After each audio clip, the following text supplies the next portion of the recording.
नमस्कार। खेती किसानी से जुड़ी महत्वपूर्ण जानकारी एवं समस्याओं के सटीक निवारण लेकर आपके द्वार हम लाए हैं पूसा समाचार। पूसा समाचार के इस अंक में मैं डॉक्टर शालिनी गौड़ रुद्रा, वरिष्ठ वैज्ञानिक, खाद्य विज्ञान एवं फसलोत्तर प्रौद्योगिकी संभाग, एवं मैं डॉक्टर विशाल सोमवंशी, प्रधान वैज्ञानिक, सूत्रकृमि विज्ञान संभाग, संस्थान की ओर से सभी दर्शकों का पूसा समाचार के इस अंक में हार्दिक स्वागत करते हैं। आज हम दर्शकों को धान में बौनेपन की बीमारी, स्वीट कॉर्न एवं बेबी कॉर्न में समसामयिक क्रियाएं तथा चारे को साइलेज बनाकर अधिक समय तक भंडारण की तकनीक की जानकारी देंगे। पूसा समाचार के माध्यम से विभिन्न प्रदेशों से किसान भाई लगातार अपनी समस्याएं हमारे व्हाट्सएप नंबर 9560297502 पर भेज रहे हैं, जिसका समाधान हम पूसा व्हाट्सएप सलाह सेगमेंट में आपसे साझा करेंगे। और अंत में होगी मौसम की खबर। पंजाब, हरियाणा, उत्तर प्रदेश एवं उत्तराखंड के किसान भाइयों ने धान की फसल में बौनेपन के एक अनजान रोग की सूचना हमें दी है। इस बीमारी में पौधों का विकास रुक रहा है। आइए इस संबंध में सुनते हैं पूसा संस्थान के निदेशक डॉक्टर अशोक कुमार सिंह जी को। किसान भाइयों नमस्कार। आज मैं आपसे एक बहुत ही विशेष मुद्दे पर चर्चा करने के लिए आपके सामने आया हूं, और विषय यह है कि पंजाब, हरियाणा और उत्तराखंड के कई क्षेत्रों से किसानों की शिकायतें लगातार आ रही हैं कि उनके खेत में कुछ बौने पौधे दिख रहे हैं। अब इन बौनों पौधों की संख्या अलग अलग किस्मों में कम अधिक है, चाहे वो बासमती किस्में हों या गैर बासमती किस्में हों, दोनों में इसकी शिकायत पाई जा रही है। PR 126, PR 121, PR 114, Pusa basmati 1509, Pusa basmati 1692, 1401, इन सभी किस्मों में तकरीबन यह समस्या देखने को मिल रही है। लेकिन एक बात मैं यहाँ पे बताना चाहूँगा कि इनकी संख्या पौधों की 5% से लेकर के और कुछ किस्मों में 10 से 12 या 15% तक पाई गई है। लेकिन ऐसा नहीं है कि ये सारे खेतों में 5% पौधे प्रभावित हों या सारे खेतों में 15% पौधे प्रभावित हों। किसी एक क्षेत्र में जब जाइए तो आप पाएंगे कुछ खेतों में ये समस्या दिख रही है, कुछ खेतों में समस्या नहीं दिख रही है। अब आमतौर पे इन पौधों का लक्षण देखिए तो ये पौधे छोटे हैं आकार में, उनकी वृद्धि नहीं हुई है, और उन्हीं के साथ लगाए हुए उसी किस्म के दूसरे पौधे अगर देखें तो उनकी लंबाई काफ़ी बढ़ गई है। इनके अंदर फुटाव भी कम हुआ है। पौधों का रंग हरे गहरे रंग का है, और पौधों को अगर उखाड़ेंगे तो ये पौधे बड़ी आसानी से ज़मीन से उखड़ जाते हैं, और जड़ों का विकास भी इनका बहुत अच्छा नहीं होता है, और जड़ों में कालापन आ गया है, जिससे पौधों का ज़मीन से खुराक लेना एक तरह से बंद हो गया और पौधों की वृद्धि बंद हो गई है। ये एक विषाणु जनित बीमारी है। विषाणुओं की यानी कि वायरस से उत्पन्न होने वाली बीमारियों की बात करें तो उसमें southern rice dwarf streak virus, इनके लक्षण की इससे काफ़ी मिलते जुलते हैं। मैं खुद जो है 18-19 अगस्त को हरियाणा और पंजाब के कई ज़िलों में गया, किसानों से चर्चा की, वहाँ से सैंपल लेकर के आए। इसके पहले हमारे संस्थान के पूसा संस्थान से वैज्ञानिक डॉक्टर रश्मि अग्रवाल, डॉक्टर बर्नवाल, वो लोग भी गए थे, सैंपल लेकर के आए।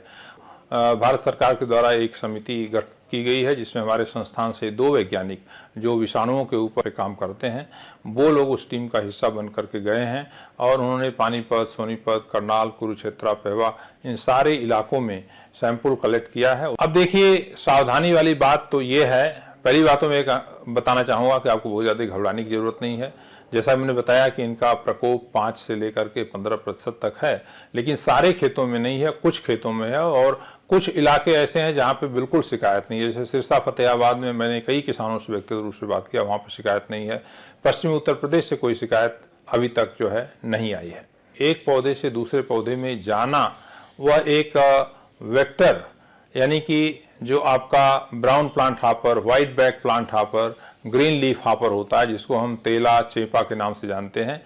ये अगर इसका प्रकोप होता है और ये रोग ग्रसित पौधों में बैठ करके उसका रस चूसता है तने से, और फिर जाकर के स्वस्थ पौधे में रस चूसना शुरू करता है, तो बीमार पौधे से स्वस्थ पौधे में बीमारी जाने की संभावना हो सकती है। इसलिए चूँकि ये मौसम जैसे जैसे गर्म होगा सितंबर के महीने में, और यही समय है जब ब्राउन प्लांट हॉपर का प्रकोप होता है, तो मेरा सभी किसान भाइयों से अनुरोध रहेगा कि थोड़ा सा वो इस बात को लेकर के सतर्क रहें, और जब ही उनको ब्राउन प्लांट हॉपर या तेला चेपा का प्रकोप दिखता है तो वो दवाओं का छिड़काव करें, ताकि वेक्टर जो है जो इस बीमारी को फैलाएगा और ज़्यादा, उसको रोकने में हमें कामयाबी मिले। अब इसमें दवाएं जो है कई सारी आप प्रयोग कर सकते हैं, जैसे पेक्सालोन दवा है, इसकी 94 मिलीलीटर मात्रा 250 लीटर पानी में घोल करके 1 एकड़ में छिड़काव कर सकते हैं। इसके साथ ही साथ ओसिन है, टोकेन है, जिसकी 100 ग्राम मात्रा 250 लीटर पानी में घोल करके और आप 1 एकड़ में छिड़काव कर सकते हैं। चेस नाम की एक दवाई आती है जो कि करीब 120 ग्राम मात्रा प्रति एकड़ इसका छिड़काव कर सकते हैं। तो उपलब्धता के आधार पर आप देख लें और इसका प्रयोग करें।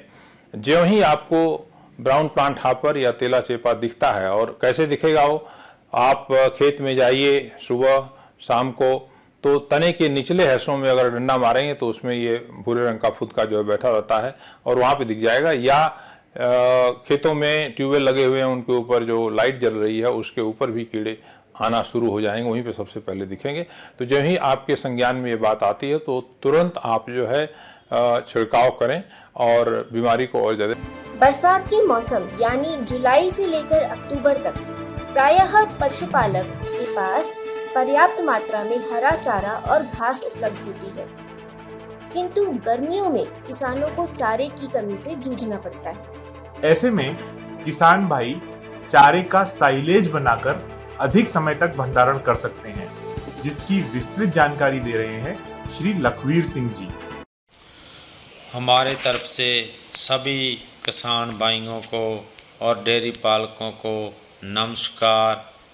और आज हम जानकारी देने जा रहे हैं मक्की के अचार की, जो उसको 2 तरीके से अपने डेयरी फार्म में इस्तेमाल करने के लिए, और दूसरा उसको कैसे सेल करना है, उससे अच्छी इनकम कैसे प्राप्त करनी है। गेहूं के बाद 20 अप्रैल से लेकर 10-15 मई तक हम ज़मीन की अच्छी तरह खुदाई कर बाकर इसको जो बेड प्लांटर है इससे इसकी बुआई करते हैं। बेड प्लांटर से 2 फुट ओडे से ओडा, लाइन से लाइन और 4 इंच पौधे से पौधे की बिजाई की जाती है। इसके बाद हम बुआकर इसको पानी डालते हैं, लगाते हैं बेडों में, जो आप देख रहे हैं। पानी लगने के 4 दिन के बाद जो ज़मीन से बाहर निकल आती है, जब दूसरा पानी लगाते हैं 8 दिन के बाद, उसके बाद हम इसको nitrogen, DAP, potash, magnesium sulphate की जो खादों की ज़रूरत है उसको डालते हैं। और आप जैसे ही देख रहे हैं कि ये 25 से 30 दिन की मक्की है, इसने बहुत अच्छा हाइट 4 से 5 फुट की हाइट कर ली है। 180, 90, 200 क्वांटल तक निकल आता है। ये मक्की 80-85 दिन की है जो हम अचार के लिए काट रहे हैं। जो देख रहे हैं इसकी छल्ली का साइज बहुत अच्छा है और छल्ली के दाने कितनी गुंदी हुई छल्ली है। जब इसका अचार डालना है, इसको दाने को नाप कर देखना है, इससे दूधा बाहर ना निकले और दूधा पकने के लिए तैयार हो, तब इसका अचार डालना है। अचार तैयार करने के लिए जो हम खड्डा बनाते हैं, टोआ बनाते हैं, जो ज़मीन के ऊपर बनाया जाता है, उसकी खड्डे की डाल बाहर की तरफ जिस तरफ मुंह खोलता है 5 से 6 इंच ढलान होनी चाहिए। और 1 फुट में 20 किलो मक्की को हम डाल सकते हैं। जैसे हम देख रहे हैं कैसे ये शक्तिमान की मशीन है जिससे हम इसको चार डालने हैं। ये इस मक्की को दाने को और मक्की को क्रैश करके बहुत बारीक कर देती है। इसको चार पाने के लिए ये चार 45 पाने के बाद 45 दिन में तैयार हो जाता है। और इसमें एक ख़ास बात ये है, जब हम चार डालते हैं इस कणक के बाद बासमती से पहले एक फसल एक्स्ट्रा लेस है जिसका बहुत लाभ होता है। जैसे 1 एकड़ से में जो मक्की 175 से 225 क्विंटल का वज़न निकलता है और इसमें 35 से 40 क्विंटल जो मक्की का दाना है उसका उस जाड़ होता है, निकलती है। जो मक्की है का दाना है वो लगभग 2500 प्रति क्विंटल बिकती है। 85,000 की मक्की निकल आती है। इसको स्टोर करने के दो तरीके हैं, खड्डे में एक और गांठों में। जो आपको देख रहे हैं कि पॉलीथीन की गांठें बनाई जाती हैं 5-5, 10-10 क्विंटल की। इसकी अलग मशीन होती है, उसके गांठें बनाकर स्टोर किया जा सकता है। और दूसरा है जो हम सस्ते में काम कर सकते हैं, ये ज़मीन के ऊपर 45 फुट लंबा खड्डा, 3-3.5 फुट ऊंचा और 15 से 20 फुट चौड़ा खड्डा बनाया, जिसके साइड में पॉलीथीन लगाया और नीचे गेहूं की तूड़ी 1-1 इंच डाली है, जो कि चार को मिट्टी ना लग सके। जब इसको खड्डे में डालते हैं इसकी अच्छी तरह से हम लतड़ाई करते हैं ताकि को इसमें हवा ना रहे, और इसकी अच्छी सी लतड़ाई करने से अच्छा चार की क्वालिटी बहुत अच्छी बन जाती है। जेकर इसको गांठों में बांध कर आप सेल करना चाहते हैं, इसका गांठें बांधने के लिए 30,000 रुपये प्रति एकड़ का खर्च आता है और सेल करने के लिए 600 से 700 रुपये, 750 रुपये प्रति क्विंटल सेल हो जाता है। लगभग जो कि 1,20,25,000 रुपया हम इससे आमदनी ले सकते हैं। कि खड्डा ये खड्डा भर चुका, इसका अच्छी लतड़ाई कर इसके ऊपर हम अब पॉलीथीन डालने जा रहे हैं।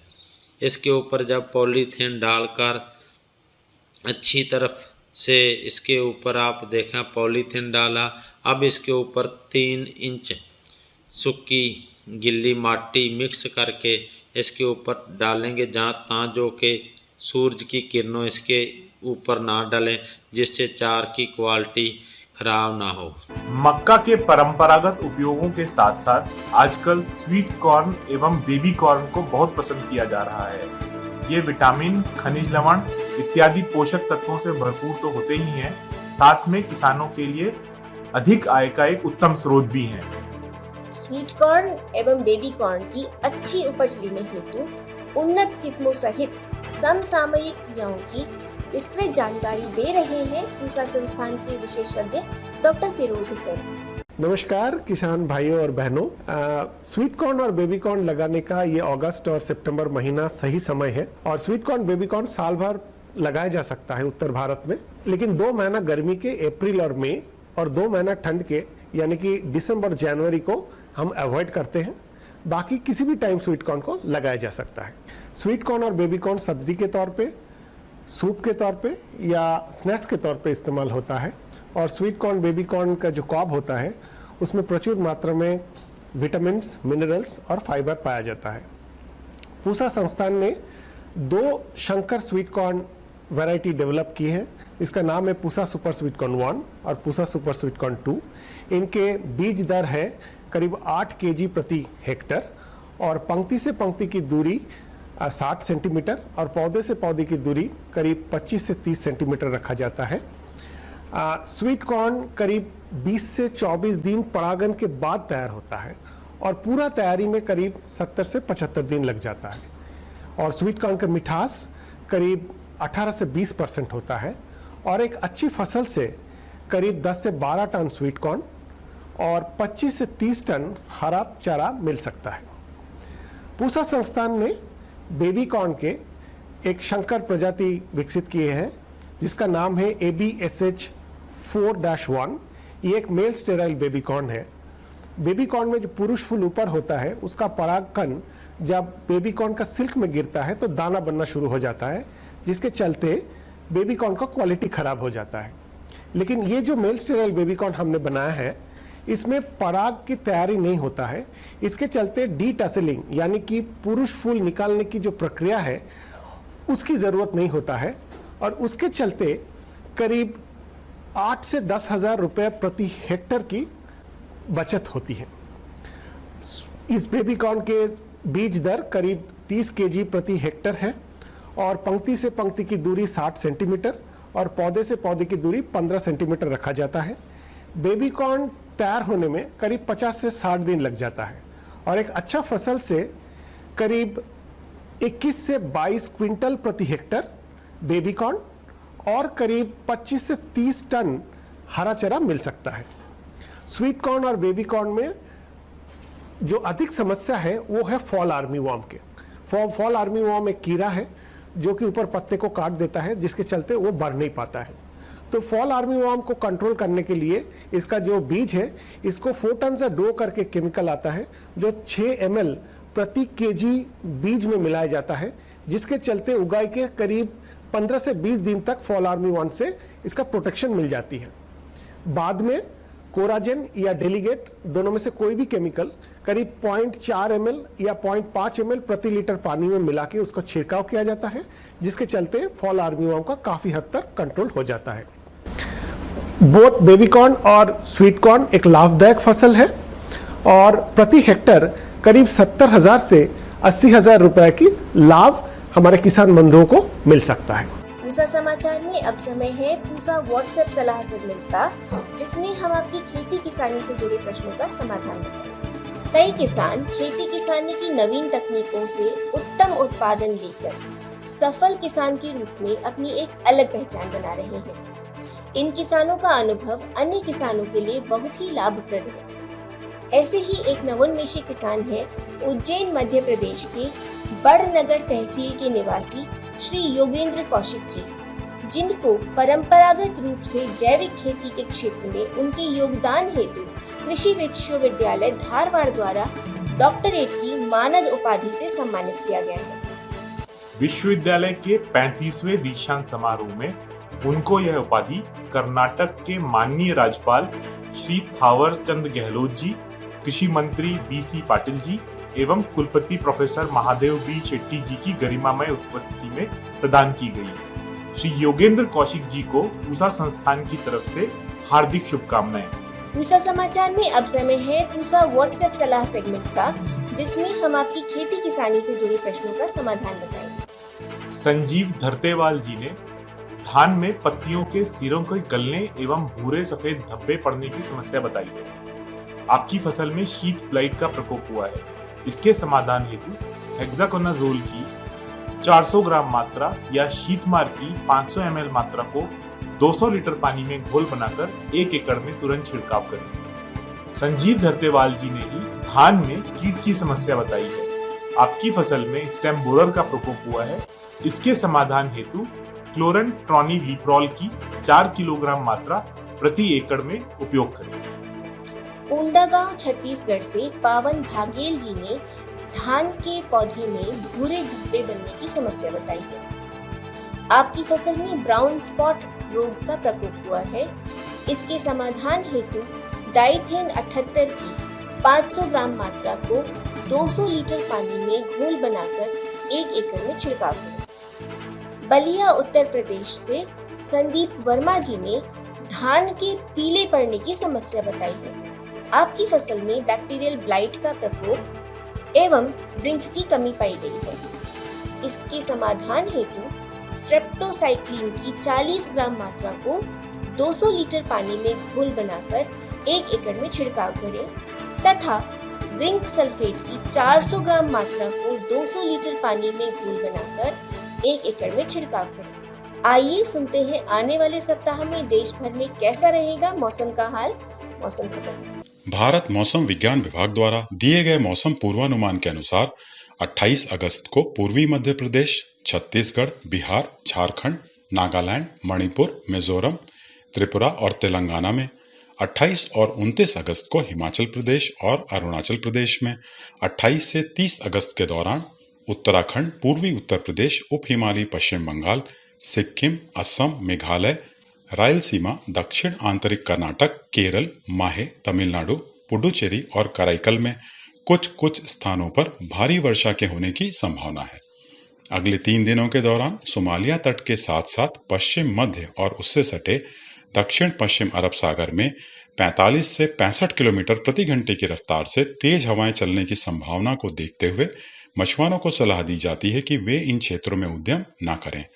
31 अगस्त से 2 सितंबर के दौरान दक्षिण प्रायद्वीपीय भारत, पश्चिम तट, पूर्वोत्तर और पूर्वी भारत, उत्तर प्रदेश, बिहार, झारखंड और उत्तरी मध्य प्रदेश में कुछ स्थानों पर हल्की से मध्यम वर्षा के होने की संभावना है।